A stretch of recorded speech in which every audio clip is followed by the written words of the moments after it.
Alhamdulillah saya masih diberikan kemenangan. Tentunya kemenangan ini saya persembahkan untuk Dirgahayu Republik Indonesia yang ke-76. Tentunya saya berterima kasih kepada tim Evolve MMA dan One Championship yang telah mendukung karir saya di MMA.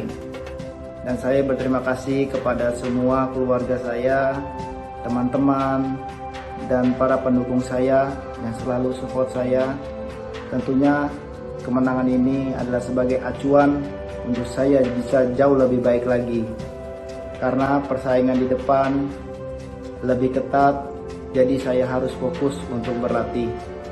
Untuk semuanya, mohon dukungannya dan supportnya kepada saya, biar saya bisa membanggakan Indonesia di mata dunia. Selamat datang kembali di channel Radio Tempur, dan selamat ulang tahun untuk negara Indonesia tercinta yang ke-76. Dalam perhelatan Olimpiade Tokyo 2020 kemarin, putra-putri bangsa kita telah memberikan hadiah terbaik bagi negara ini dengan mengibarkan bendera merah putih dan mengumandangkan lagu Indonesia Raya di negara penjajah kita dulu. Sebanyak 28 atlet kebanggaan Indonesia turun mewakili negara kita bertanding melawan negara lain di berbagai cabang olahraga, di mana 5 dari atlet tersebut berhasil menyumbangkan medali.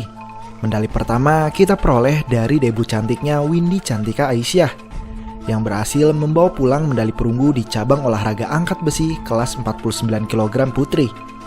Keesokan harinya dilanjutkan oleh jawara angkat besi kita Eko Yuli Irawan, yang berhasil membawa pulang medali perak di cabang olahraga angkat besi kelas 61 kg putra. Selanjutnya dari Rahmat Erwin Abdullah, yang berhasil membawa pulang medali perunggu di cabang olahraga angkat besi kelas 73 kg putra. Dan selanjutnya dari cabang olahraga bulu tangkis. Meskipun awalnya kita harus bersedih karena jagoan-jagoan kita harus gugur tanpa medali, pasangan Gracia Poli dan Apriani Rahayu berhasil mengembalikan senyum kita semua setelah menjadi juara dunia bulu tangkis ganda putri, yang secara tidak langsung memperpanjang tradisi emas bulu tangkis Indonesia di ajang Olimpiade. Dan terakhir medali perunggu dari Antoni Sinisuka Ginting dalam cabang olahraga bulu tangkis tunggal putra. Selain dari perhelatan Olimpiade Tokyo 2020, salah satu putra bangsa kita juga berhasil mempersembahkan kado hari kemerdekaan negara ini dengan kemenangannya di laga internasional. Dan yang satu ini dari cabang olahraga favorit gua dan brother-brother semua yang nonton channel ini. Apalagi kalau bukan seni bela diri campuran atau mixed martial arts.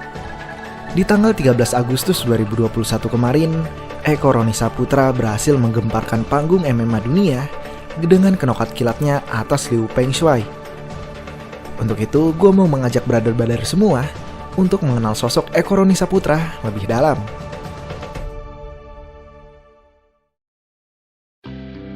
Eko Roni Saputra lahir di Samarinda, Kalimantan Timur, 2 Mei 1991. Masa kecil Eko Roni bisa dibilang masa kecil yang penuh perjuangan. Eko Roni lahir dari keluarga dengan ekonomi pas-pasan. Sang ayah tidak memiliki rumah, sehingga mereka harus tinggal di rumah sang mertua. Sang ayah bekerja sebagai penjual ikan, dan ketika sang ayah masih bekerja, urusan makan di rumah masih terjamin. Namun semua itu berubah ketika sang ayah mengalami kebangkrutan. Urusan makan yang sebelumnya terjamin, kini berubah hingga Eko Roni menyaksikan ibunya hanya bisa makan dengan nasi dan garam. Perjuangan Eko Roni pun tidak hanya di dalam rumah, namun juga di lingkungan tempat Eko Roni dibesarkan.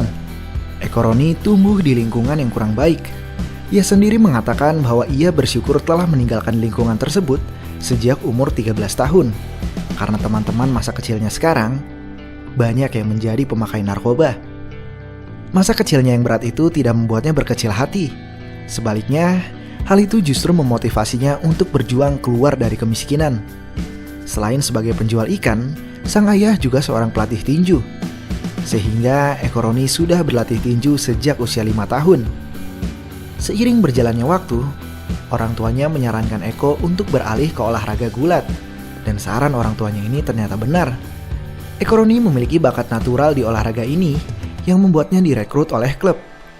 Selama di mes, Eko Roni terus berlatih dan tidak pernah pulang. Karena menurutnya, jika ia pulang, ia hanya akan menjadi beban tambahan. Dan pengorbanannya itu berbuahkan hasil. Ia berhasil memenangkan berbagai kompetisi gulat lokal hingga medali emas di ajang Pekan Olahraga Nasional. Tak terkalahkan di atas matras di berbagai kejuaraan di Indonesia, membuat Eko Roni terpilih mewakili Indonesia untuk berkompetisi di ajang internasional, di mana Eko Roni berhasil membawa pulang medali perunggu dalam SEA Games ke-25 di Laos dan medali perak dalam SEA Games ke-27 di Myanmar. Bakat, kemampuan, serta prestasinya tersebut membuat Evolve MMA Singapura mengajak Eko Roni untuk bergabung bersama mereka, di mana Eko Roni akan dilatih untuk menjadi seorang fighter MMA. Eko Roni bertemu langsung dengan Presiden One Championship, Chatri Sityodtong. Chatri meyakinkan Eko Roni bahwa mixed martial arts akan merubah hidupnya. Sehingga Eko Roni memutuskan untuk pindah ke MMA 100%. Perjuangan Eko Roni dan keteguhan hatinya yang pantang menyerah sejak kecil membuat Eko Roni kini bisa memetik sebagian dari buah kerja kerasnya tersebut. Tapi ini baru awal dari perjalanan Eko Roni Saputra.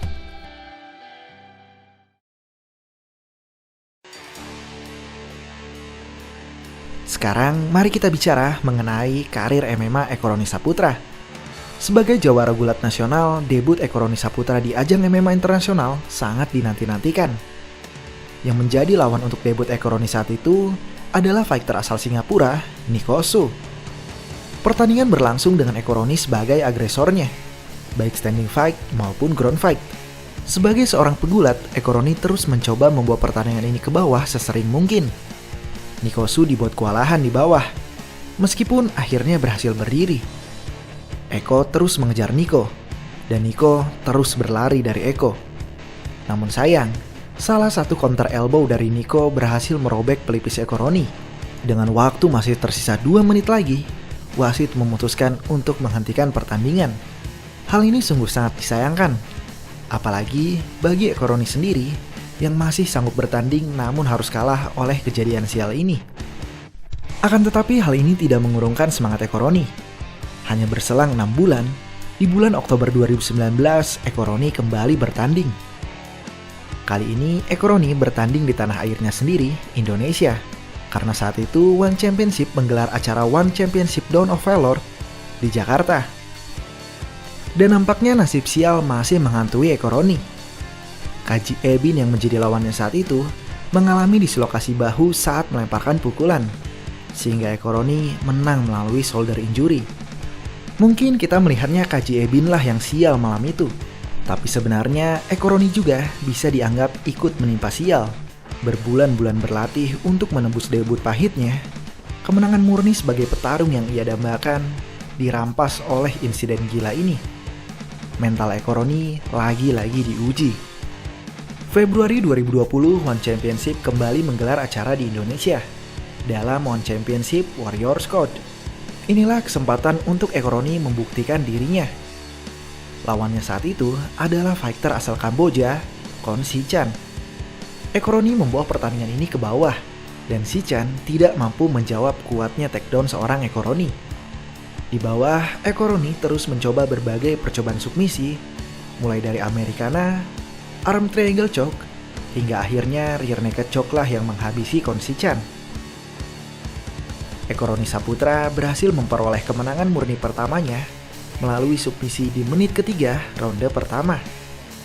8 bulan berlalu, Eko Roni kembali bertanding melawan fighter Muay Thai asal Malaysia, Murugan Silvarajo.